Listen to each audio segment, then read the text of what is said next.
Because I encounter something that is becoming increasingly rare in our world today. People who understand the beauty and the power of friendship. And I want to begin with a memory. My grandmother. My grandmother was a very small woman.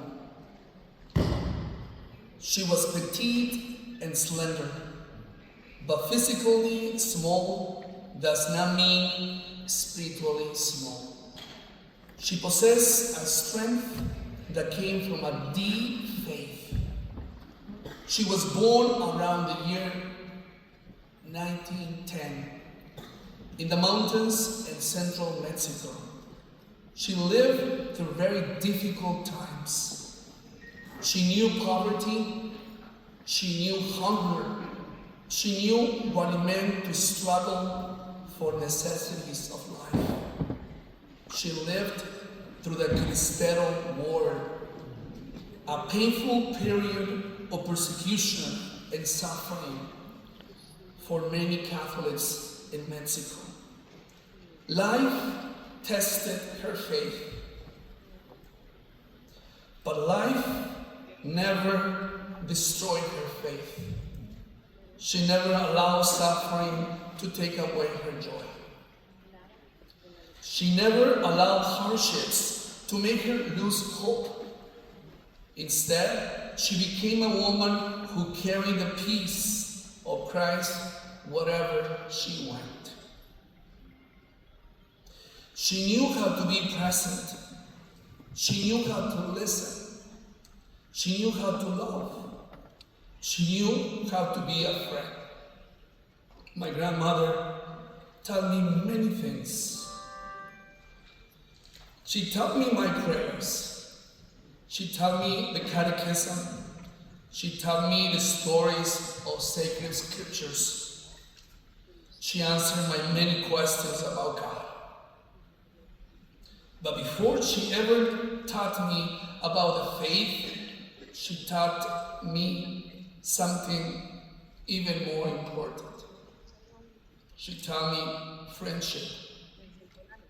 She spent time with me. She listened to me. She encouraged me.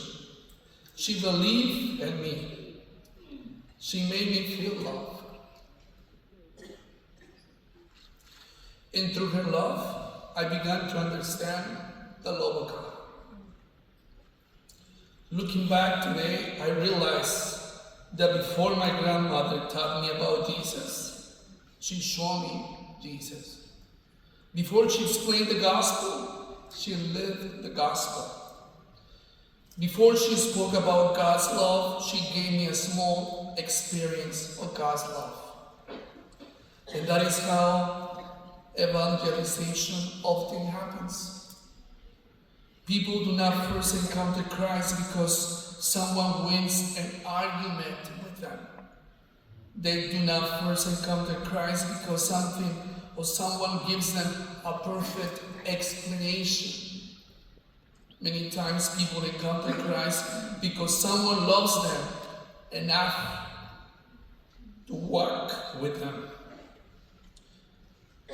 My grandmother became my friend. And through her friendship, she brought me to Christ. This is why the motto of the Cursillos movement has always touched my heart. And please repeat with me. Make a friend. Make a friend. Be a friend. Be a friend. Bring your friend to Christ. Bring your friend to Christ. See, those words are simple, but they contain a profound spirituality. They describe the way Jesus himself evangelized. Jesus did not begin by building an institution. He began by forming relationships. He called people by name. He walked with them. He shared meals with them. He listened to their stories. He entered their lives. And through friendship, he transformed hearts. And that is why I believe friendship is one of the greatest needs in our time. Our world has many things. We have incredible technology. We have more information than any generation in history. We can communicate instantly with people anywhere in the world. And yet, many people today are lonely. We are connected more than ever before, but many people feel more isolated than ever before. You know, we bishops in the U.S. are very concerned about mental health in our country. The suffering of so many men and women, especially young men, diagnosed with depression and anxiety. And many times they are isolated. Perhaps none of the greatest forms of poverty, perhaps one of the greatest forms of poverty in our world today is not material poverty, but it's the poverty of friendship, authentic relationships. You know, one of my responsibilities as an auxiliary bishop of the Diocese of San Diego is serving as a vicar for clergy. During the week, much of my time is spent in my office. I read and respond to emails. I meet with priests. I review pastoral situations. I prepare talks and homilies. I participate in many meetings, both in person and through Zoom. It is important work that needs my attention, but I must confess to you, I always look forward to the weekends, because the weekends allow me to leave the office and enter what Pope Francis often calls the field hospital of the church. During weekends, I have the privilege of being with God's people. I celebrate the Holy Eucharist. I visit parishes. I meet families. I listen to people carrying heavy burdens. And you know what? People have difficult lives. I encounter people who are suffering. I meet people searching for hope. And again, I discover something. People do not only need answers, they need someone who will walk with them. They need a friend. They need someone who will listen. They need someone who will say, "You are not alone," and that is friendship. This is why I'm grateful to be with you today.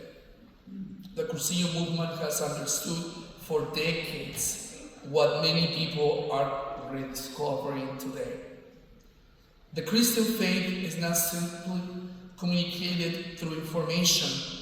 It is communicated through relationships. The gospel is not only preached, the gospel is shared through friendship. My dear friends, when I think about my grandmother and the gift of friendship, I think of the beautiful words found in the book of Sirach in the Bible. And it says, I quote, "A faithful friend is a sturdy shelter. Whoever finds one finds a treasure. A faithful friend is beyond price. A faithful friend is a life-saving remedy." I love this passage because the scripture gives friendship a dignity that our modern culture sometimes forgets. Notice what Sirach does not say, It does not say that friendship is convenient. It doesn't say that friendship is simply something enjoyable when life is easy. It says that a faithful friend is a treasure, a shelter, a remedy. A remedy is something that brings healing. Perhaps one of the greatest wounds of our society today is not only poverty or material things, but poverty of relationships. Many people are surrounded by others but feel alone. I have come and I have talked to even couples who feel alone. Many people have thousands of contacts in their phones, but very few people they can truly trust. Many people can communicate instantly with the world, but they long for one person who will simply sit with them, have a coffee, have a meal, listen to them, and walk with them. And that is the gift of friendship. A true friend becomes a place of shelter. A true friend becomes a source of healing. A true friend becomes a reminder that we are not alone. When I hear those words from Sirach, I think of my grandmother. She was my shelter. She was my treasure.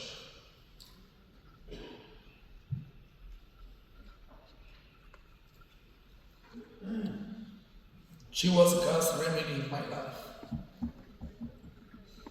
But Scripture takes us even deeper. Jesus revealed God through friendships. In the Gospel of John, during the Last Supper, Jesus says to his disciples, I no longer call you servants. I have called you friends. Imagine those words. The apostles, when they heard these words. The creator of the universe, the Son of God, the Savior of humanity, looks at ordinary man and woman and says, I call you friends. Why? God doesn't want a distant relationship with us. God doesn't want us to know Him only as a set of rules or ideas. God desires communion. He desires intimacy. He desires friendship. Look at the way Jesus lived his ministry. He walked with his disciples. He shared meals with them. He listened to their questions. He entered into their homes. He celebrated their joys, their sorrows. He cried with them. He washed their feet. And finally, he gave his life for them. Jesus shows us that the deepest expression of friendship is love that gives itself away. And that is why Jesus says, no one has greater love than this, to lay down one's life for one's friends. The cross is the greatest act of friendship the world has ever known. Jesus doesn't save us from a distance. He enters into our suffering. He walks beside us. He carries us, our burdens. He gives his life for us. You know, even before Christianity, human beings recognize the importance of friendship. The philosopher Aristotle, a Greek philosopher who wrote about friendship as a relationship where two people seek the good of one another, seeking the good of the other. And that is already a beautiful insight, no? A true friend is not someone who simply asks, what can I receive from this relationship? Because let's be honest, when we have a friend, we're looking for that. What can I receive? A true friend asks, how can I help this person become the best version of themselves? Christianity takes this even farther. A Christian friend does not simply want another person to be successful. A Christian friend desires another person holiness. A Christian friend wants another person to discover the love of God. A Christian friend helps another person become the person God created them to be. My dear friends, never underestimate the power of one true friend. One friend can change the direction of someone's life. One friend can give someone the courage to continue. One friend can help someone discover gifts they never recognized in themselves. One friend can prevent another person from giving up. I have a story. When I was a pastor in Yakima, Washington, I met this family, beautiful family. Mom, dad, and 3 children. I knew them when they were little, and then they grew. And then, of course, it was 3 boys and 1 girl. The girl, Anna, she was already 24, and she had a girlfriend. I'm sorry, a boyfriend. I was just trying to see if you were not sleeping.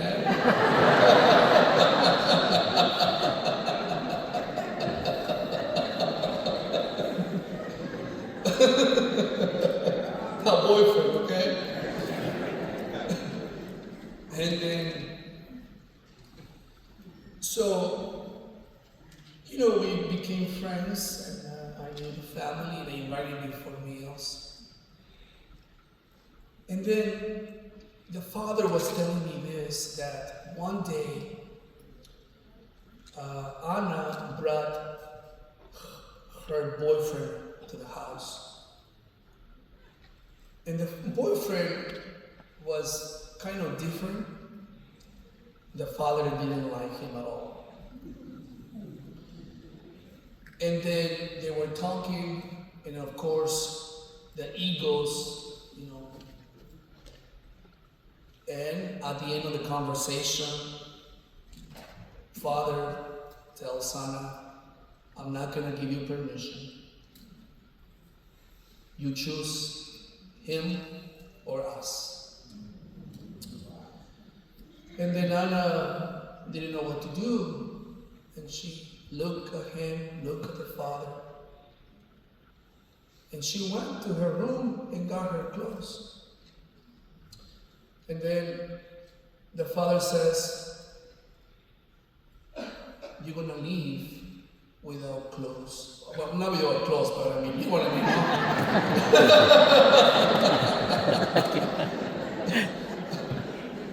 mean? Without, without your things. And then she says, okay. And she left.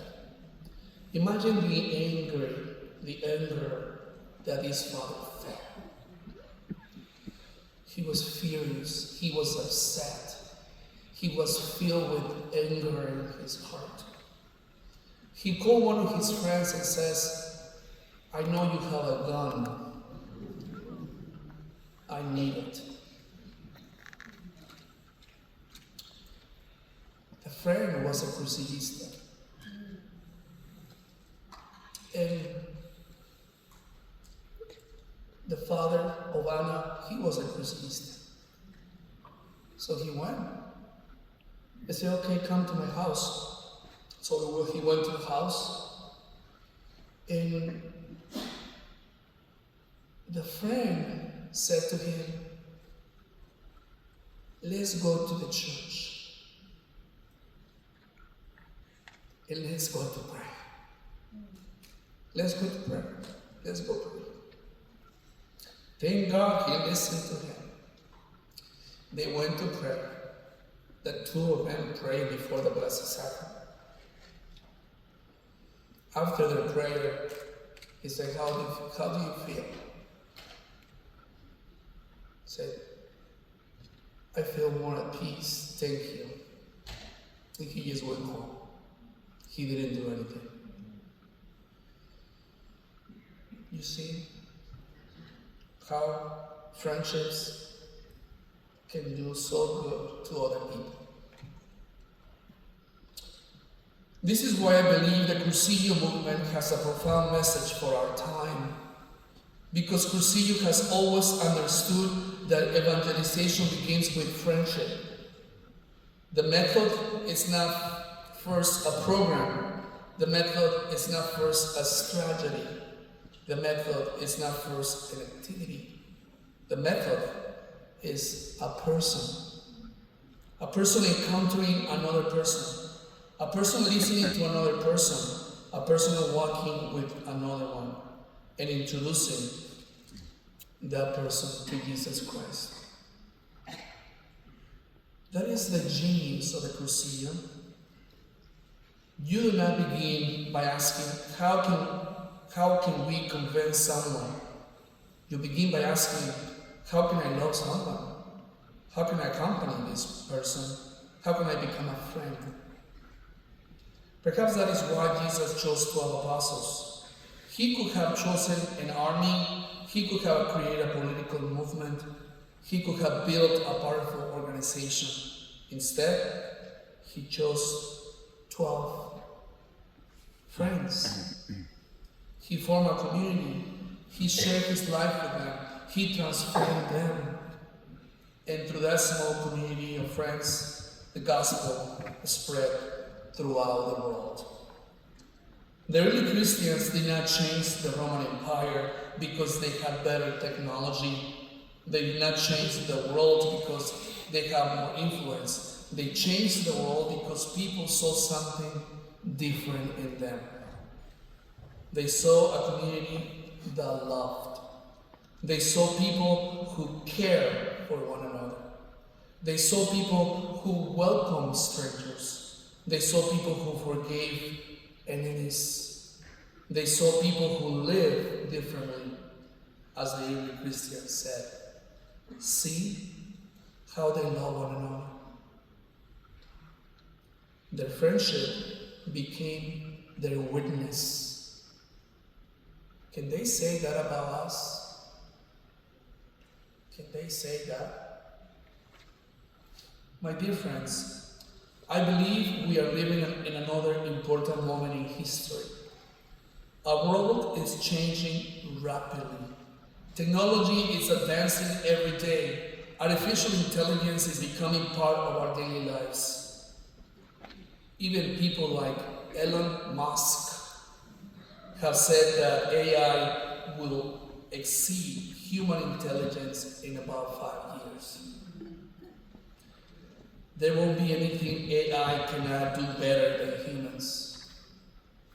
But we all know that AI cannot love as humans do. Therefore, let me ask ourselves one question. What is happening to our friendships? Because before we worry about artificial intelligence replacing humans and replacing our interactions, we must recognize that many human beings are already struggling to truly interact with one another. And that is where our reflection must continue. Before we speak about artificial intelligence, I believe we need to recognize something that it has already been happening around us. The challenge over time is not only that machines are becoming more intelligent. The challenge is that human beings are sometimes becoming less connected. We have developed incredible ways to communicate, but we are slowly losing the art of conversations. We have more ways to reach people than any generation before us, and yet many people feel more alone than ever. Allow me to invite you to imagine something. And this is something that I read in a book. It's called Ancients Generation by Jonathan. Imagine that you fell into a deep sleep in June 2007, the day before the first iPhone was introduced. Imagine that you woke up 19 years later and you stepped outside. At first, everything seems normal. The streets are familiar, cars are still driving, people are still walking, families are still gathering. But then you begin to notice something strange. People are behaving differently. You enter a train station. Everyone is looking down at a small rectangular glass device. You walked into an elevator and there is silence. Everyone is staring at a screen. You stand in line at a store. No one is speaking. Everyone is somewhere else. You go to a restaurant and see a family still together at a table, but they're not talking to each other. Each person is absorbed in their own digital world. You walk through a park and see parents with their children, but many eyes are not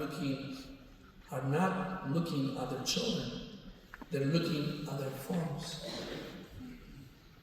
Even small children are becoming fascinated by these glowing rectangles.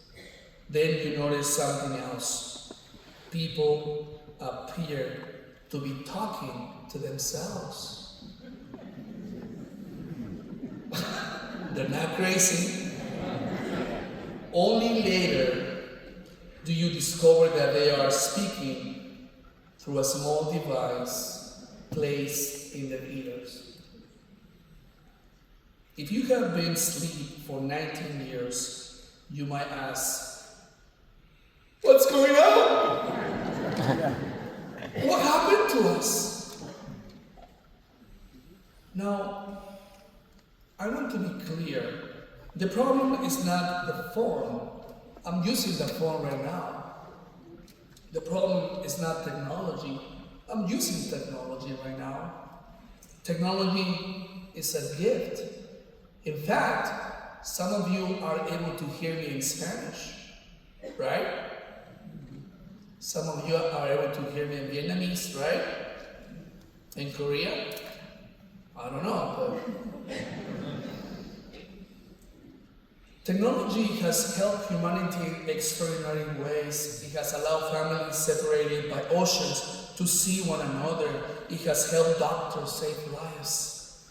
It has helped students learn. It has allowed the gospel to reach places that were once impossible to reach. The church is not afraid of technology. We're not afraid. The church has always welcomed authentic human progress. The question is not, is technology good or bad? The deepest question is, does this technology help us become more human? As a bishop, I travel frequently. In one of the places where I observe society is in the airports.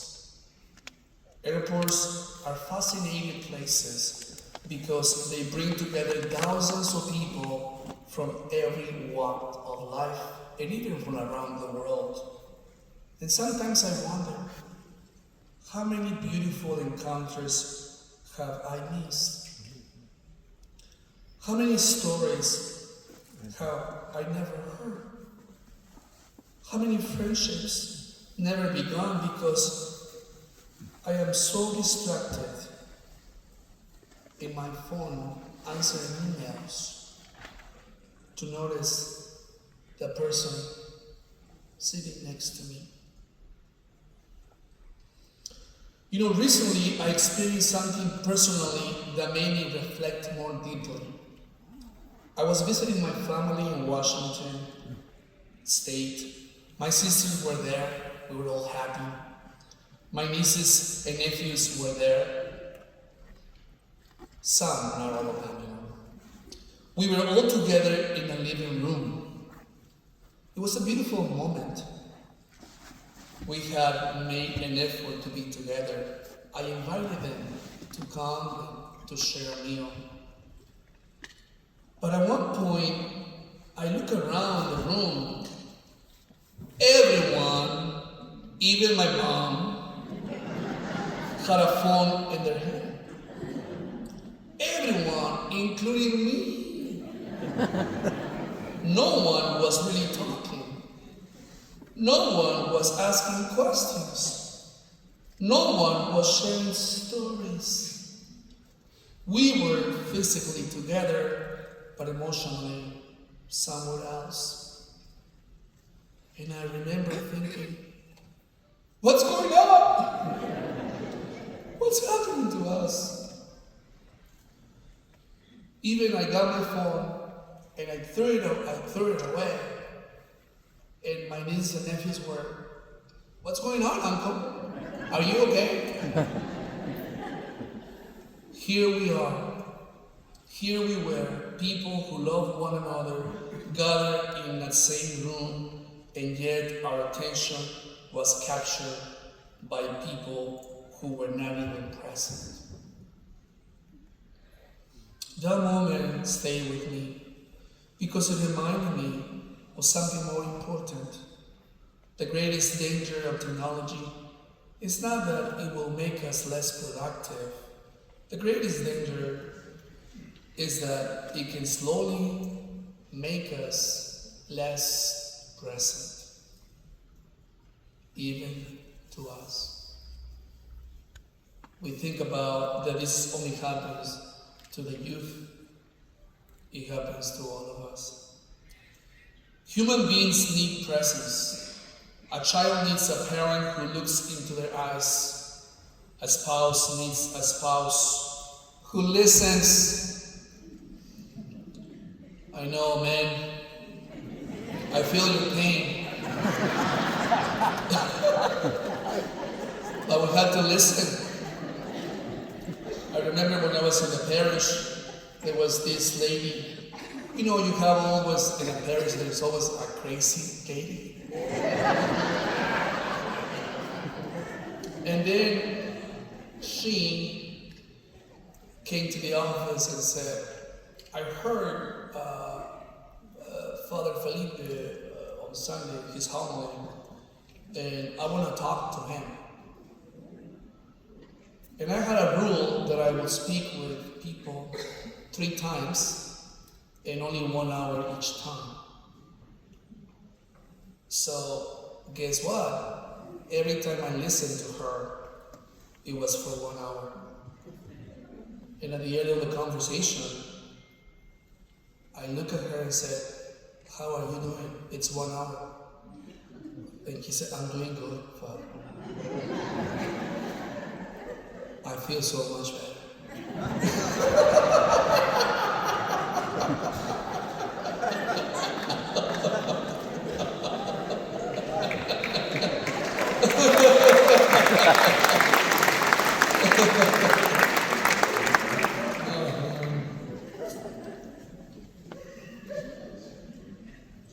A spouse needs a spouse to listen. A person who is suffering needs someone who will sit beside them. A grieving person does not need an algorithm.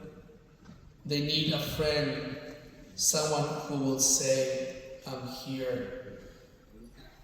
You do not have to carry your cross alone. This is why the crisis of our time is not simply technological, it is relational, I believe. Many people today are experiencing what some writers describe as a crisis of loneliness. Jonathan Haidt, I really recommend this book. In his book, The Anxious Generation, if you have younger children or even adult children, you have to read this book. It's a must read. Jonathan Haidt, The Anxious Generation. It's in Spanish, it's in English, it's in different languages. I'm assuming that it's also in Vietnamese and Korean.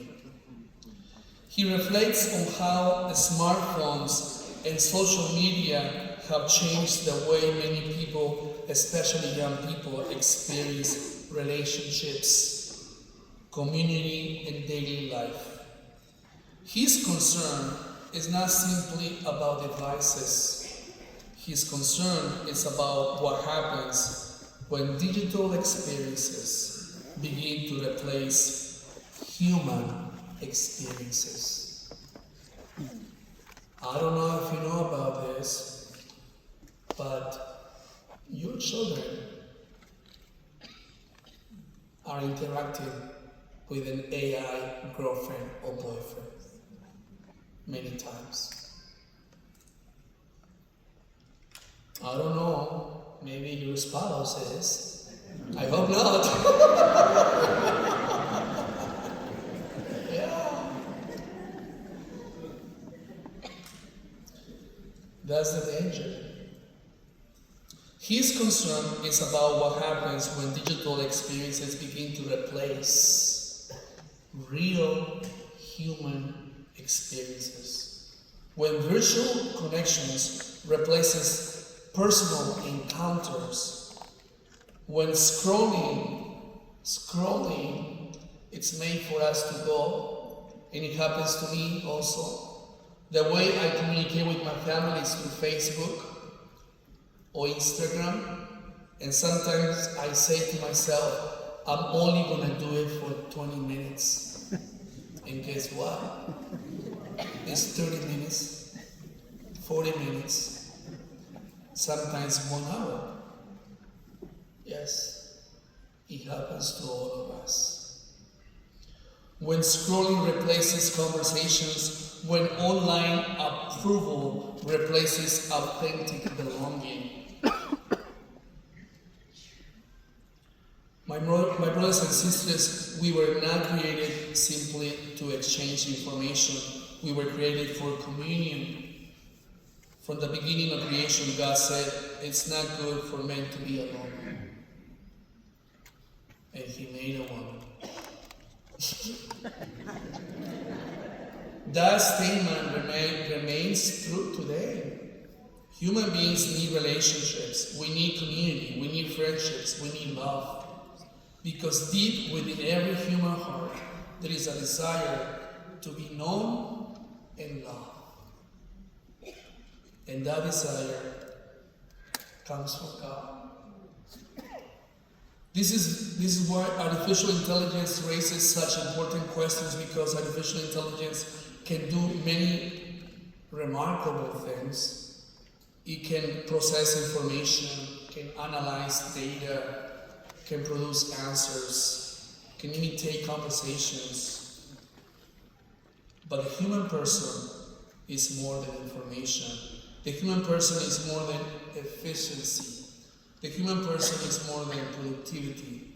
The human person has a soul. The human person is created in the image and likeness of God.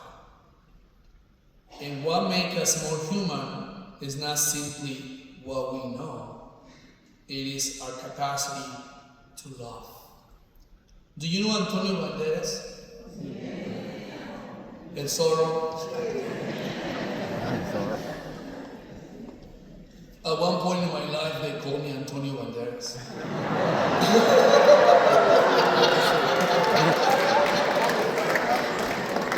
Si no me chocó, Dios mío.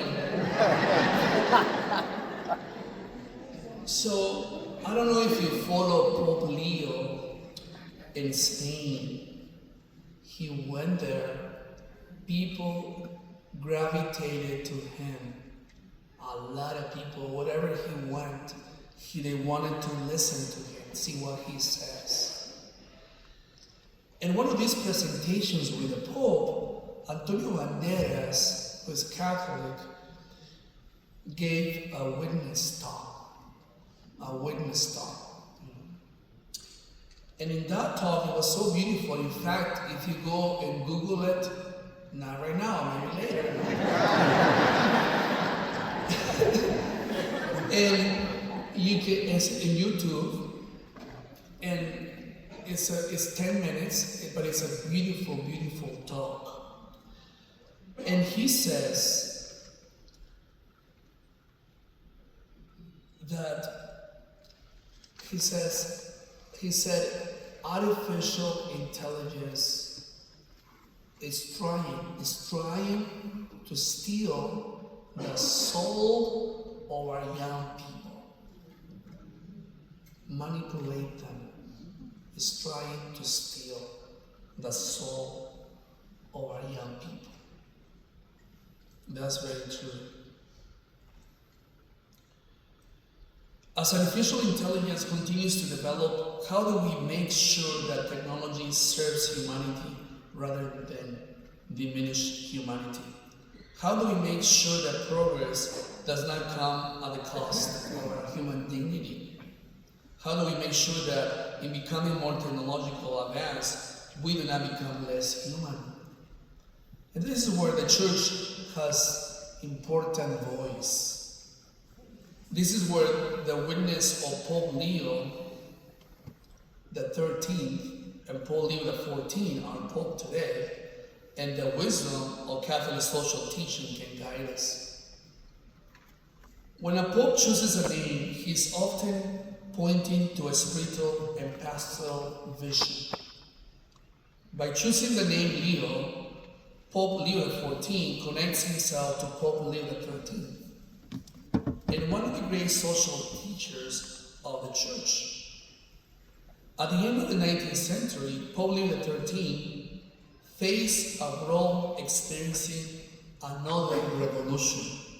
It was not a digital revolution, it was an industrial revolution. Factories were transforming society, machines were changing the way people worked. New economic systems were developing, and many workers suffered because human dignity was often forgotten. People were treated as instruments, even children were working production rather than as sons and daughters of God. Workers faced long hours, unsafe conditions, and poverty. The world was changing rapidly, and the church needed to say something. In 1891, Pope Leo XIII wrote one of the most important documents in the Catholic Church, Rerum Novarum. In that encyclical, Pope Leo XIII reminded society of fundamental truth. The human person must always remain at the center. The economy exists for the human person. Work exists for the human person. Technology exists for the human person. Human beings do not exist to serve machines. Machines exist to serve human beings. Pope Leo XIII defended the dignity of workers, the importance of just wages, the right of labor, and the responsibilities of employers. His message was clear. No economic or technological progress is truly progress if it diminishes human dignity. Today we find ourselves facing another great transformation. The question is no longer only, what will machines do? The question is, what will machines do to us? Artificial intelligence has tremendous potential, It can improve medicine, can assist education, it can help organizations serve people more effectively. It can help us solve problems that once seems impossible. But even great advancements also requires wisdom, because every technology carries a moral question. Does this help the human person flourish? This is why Pope Leo XIV, our Pope today, has emphasized the importance of safeguarding the human person in this new technological age. The Church is not afraid of artificial intelligence. The Church does not believe technology is the enemy. Technology can be a beautiful expression of human activity, creativity. After all, our ability to create and innovate reflects something of the Creator Himself. But technology must always remain a servant, not a master. Artificial intelligence should help humanity. It should not replace humanity. It should support human relationships. It should not eliminate them. It should strengthen human dignity. It should not weaken it. Recently in the Diocese of San Diego, where I come from, I asked leaders from several of our diocesan offices an important question. How are we currently using artificial intelligence in our ministry, in the pastoral center? I wanted to understand not only the technology itself, but how it was already offering the life, how it was already affecting the life of the Church. The answer was very interesting. Some people expressed hesitation. Some were still learning. Others were already using AI tools in practical ways. Some were using it to summarize documents and reports. Some were using it to organize information. Some were using it to improve writing and communication. I was one of them. Because in my emails, I write them, and then I ask AI to improve my writing, and guess what? And it does it. I review it again and again to see if what it says is what I wanted to say. But it's an important tool. I learned English as a second language, and it doesn't come naturally to me. And that's why I need that. It's a very important device and technology. I'm able to translate from Spanish to English pretty easy, or from English to Spanish. And it just goes.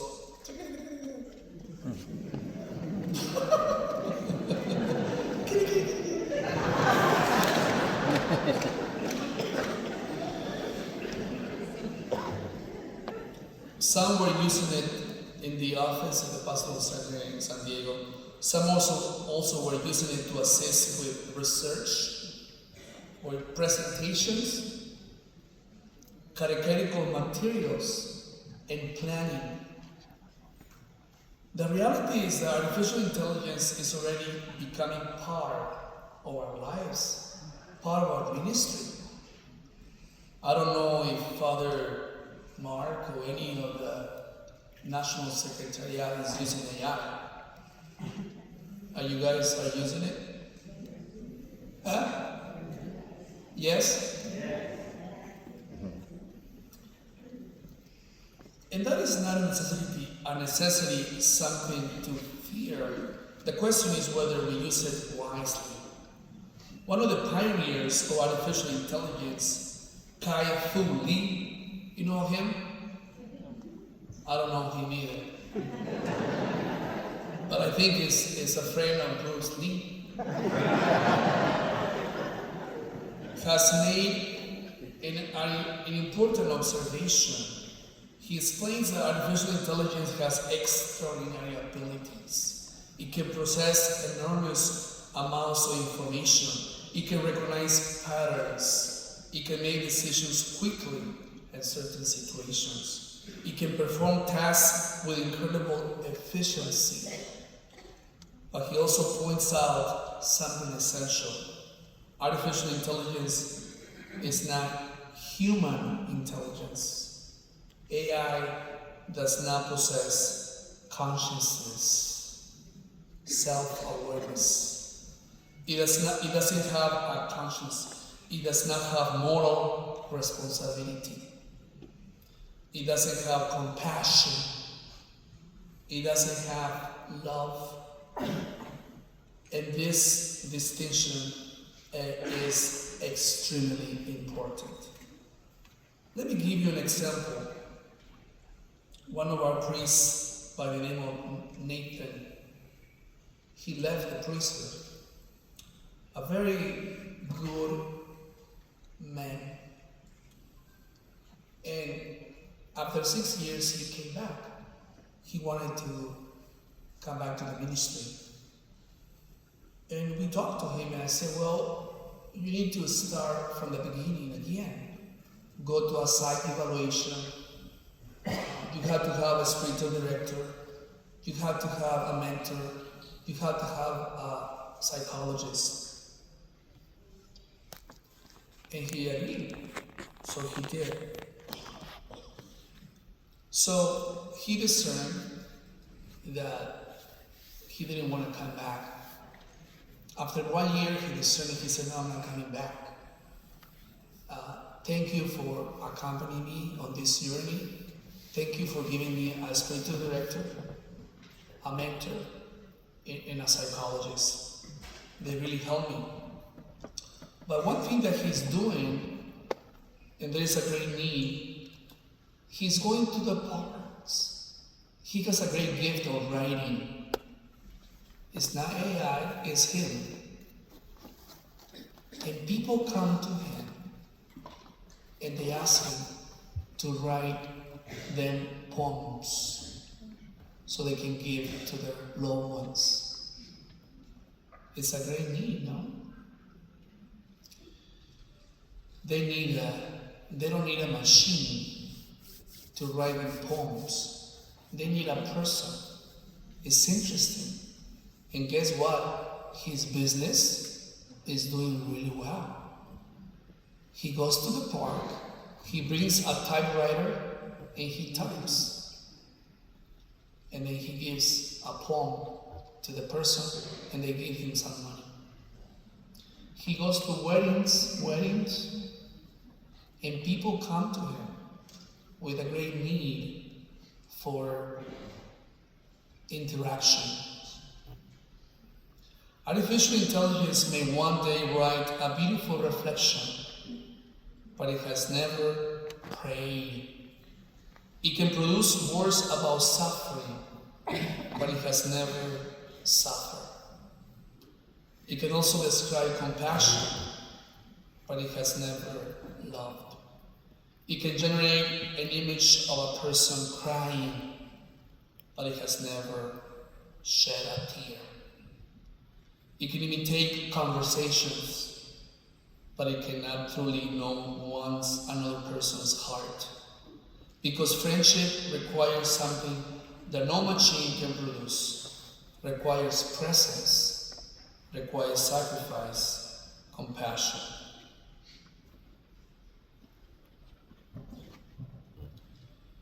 Artificial intelligence cannot sit beside someone whose spouse has died and simply hold their hand. It cannot visit someone in prison and remind them that they are still loved by God.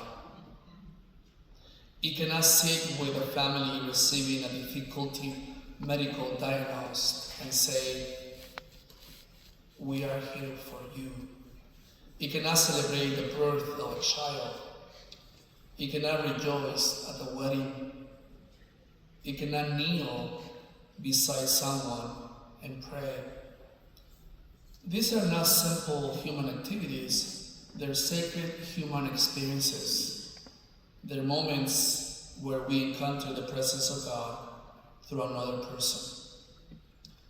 My friends, the question is not how do we compete with artificial intelligence. The question is how do we become more human, more fully humans. This is the question that Arthur Brooks, one of the Catholic presenters on social media and also on public television, Arthur Brooks, that's the question that he asked. How do we become more fully human? Because the most technology advances, the more important human friendships becomes. The more artificial intelligence grows, the more important authentic intelligence becomes. And authentic human intelligence is not only the ability to think, it's the ability to love. And this is where I believe the Cursillo movement has something prophetic to offer the world today. Because Cursillo has always understood what technology cannot create. A relationship, a friendship, an encounter with Christ. The future evangelization will not depend only on better tools. It will depend on better relationships. And that is why your simply motto is more relevant today than ever. Repeat with me, make a friend. Make a friend. Be a friend. Be a friend. Bring your friend to Christ. Bring your friend to Christ. After everything we have reflected on today, I believe we arrive at a very important question. What is the Christian response to a world being transformed by technology and artificial intelligence? Should we reject technology? Should we throw away our phones? Should we be afraid of every new development? I do not believe that is the answer. The answer is not less technology, the answer is more humanity. The answer is to discover what makes us truly human. And what makes us truly human is our capacity to friendship. Technology can connect devices, but friends connect hearts. Technology can transmit information, but friendship shares life. Technology can create networks, but friendship creates community. Technology can make things faster, but friends teach us patience. You know what patience means? Long suffering. Be patient. Men.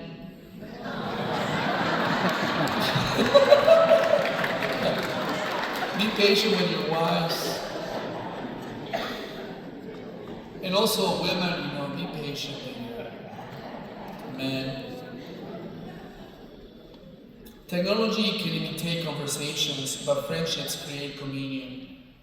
And this is where the Cursillo movement has a unique mission in the church today, because Cursillo has always understood that evangelization begins with a relationship.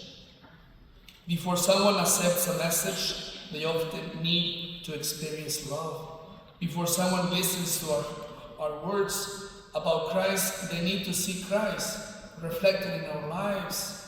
Before someone enters a church building, they often need someone who will first walk with them, and that is friendship. The Cursillo method is beautiful. Repeat with me, make a friend. Make a friend. Be a friend. Be a friend. And bring your friend to Christ. And be a friend to Christ. Think about the wisdom contained in those words. It doesn't say make a program, create a campaign, build strategies, develop a better advertisements. It says make a friend. Because Christianity has never spread primarily through techniques. Christianity spreads through witness. It spreads when one person encounters another person whose life has been transformed by Christ. The first Christians understood this. They lived in a world very different from ours. They did not have social media. They did not have televisions. They did not have websites. They did not have artificial intelligence. They simply had their lives and they had their love. They had their community, and people noticed. The ancient world looked at Christians and said, "See how they love each other?" That was their greatest witness, their willingness to care for one another. My brothers and sisters, my friends, I believe that today the world is asking the same question. People may not say it directly, but deep in their hearts they are asking, is there still a place where I belong? Is there someone who will listen to me? Is there someone who will walk with me?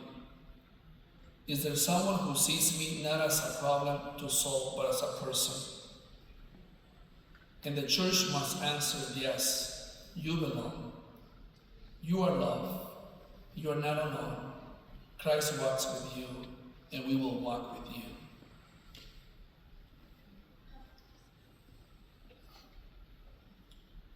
One of the greatest gifts of friendship is that friendship requires us to encounter the person in front of us.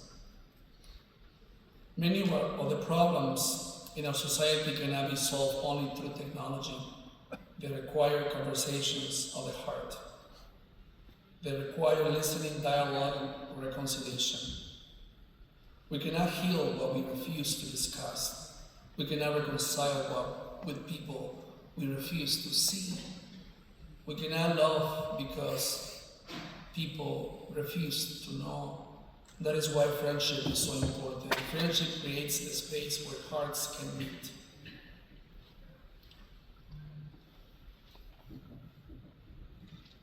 And this is what the method of Cursillos is so important. My friends, the future of evangelization will not depend only on how advanced our technology becomes. It will depend on how deeply we love. It will depend on whether we are willing to accompany people. It will depend on whether we're willing to listen. Let me return to where I began. I began with my grandmother praying the rosary. A simple woman, a woman without technology, a woman without influence or power, but she changed lives.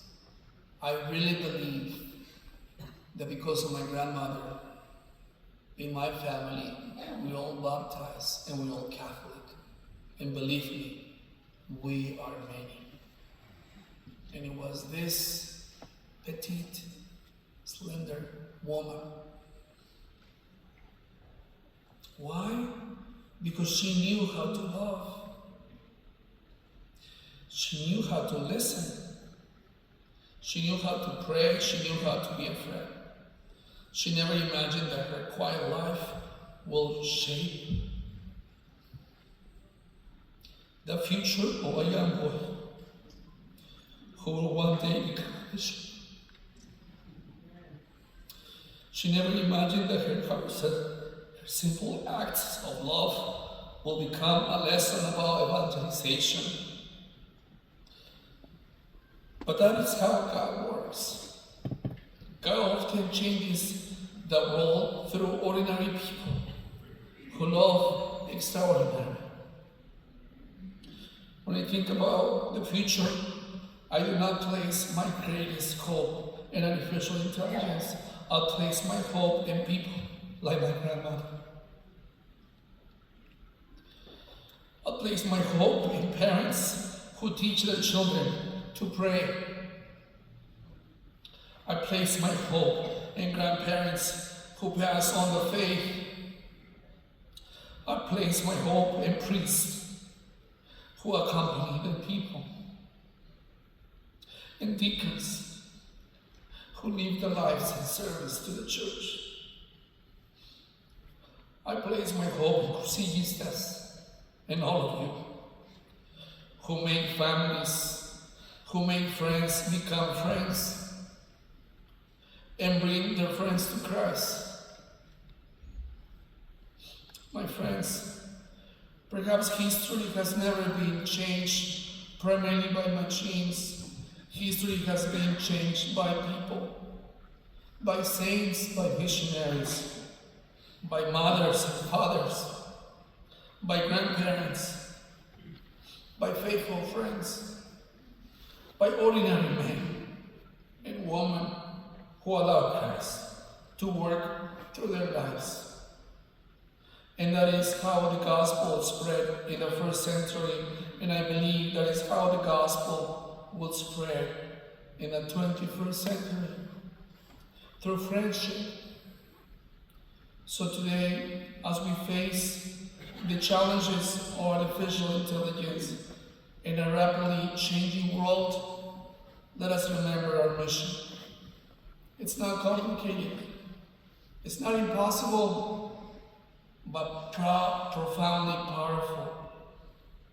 Make a friend, be a friend, and be your friend. Bring your friend to Christ. Thank you for listening.